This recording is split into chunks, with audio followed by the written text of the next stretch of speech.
Մարդկանց մոտ պետք է աչալուրջ լինես, միշտ ոտքի վրա և սուրը ձեռիդ, որ քեզ չլլկեն, քեզ չհոշոտեն, թե բարեկամդ և թե թշնամիդ։ Եվ ով են մարդիկ, աղվեսների հոտ, եսամոլ անհում, ուրացող, մատնիչ,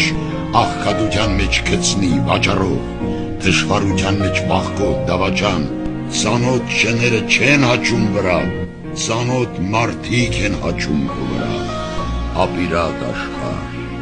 ու հզոր ոսկին դարձնում է գողին ազնիվ, բարեհույս, ապուշին հանճար, վախկոտին կտրիչ, տգեղին չքնաղ և թոռնիկին կույս։ Ահա մարդը միշտ պատկեր Աստծո, սակայն իրապես վիժվածք Շեյթանի։